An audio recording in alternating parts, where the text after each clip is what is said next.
સુરતમાં ચાલી રહેલી દબાણ હટાવ ઝુંબેશ વચ્ચે વરાછાના ધારાસભ્ય કુમાર કાનાણીની ઓફિસ પર લારી ગલ્લાવાળાઓ અને પાથરણાવાળાએ રજૂઆત કરવા પહોંચ્યા હતા અને સતત થઈ રહેલી હેરાનગતિનો આક્ષેપ કરવામાં આવ્યો છે। સુરતના વરાછા વિસ્તારમાં બ્રિજ નીચે ગેરકાયદે દબાણ કરવાની સાથે અસામરિક પ્રવૃત્તિઓ થતી હોવાની ફરિયાદ ધારાસભ્ય કુમાર કાનાણીએ કર્યા બાદ હવે વરાછા વિસ્તારમાં દબાણ હટાવો ઝુંબેશ હાથ ધરાયું છે।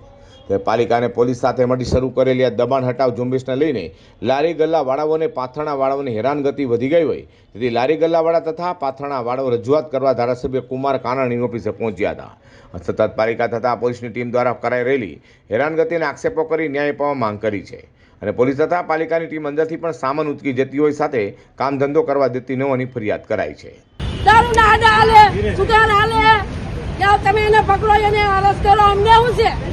અમે હાજર વટકું 50 રૂપિયા કાવડિયા કમાઈ જાય છે મારા પૈસા બોલે ડસ્ટા મારી વાત કાઈ ન બોલે કે તમને ગોળીયા બાંધ કે બજાઈને મારી બેની અમે નડતા હોય તો મારી નાખો બજાઈને અમને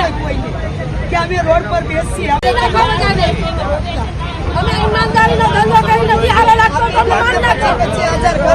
એક તરફ દબાણ કરનારા સામે પત્ર લખનારા ધારાસભ્ય કુમાર કાનાણી પાસે જ લારી ગલ્લાવાળાઓ અને પાથરણાવાળાઓ રજૂઆત માટે પહોંચ્યા હોય આ મામલે હવે શું નિર્ણય આવે છે તે જોવું રહ્યું।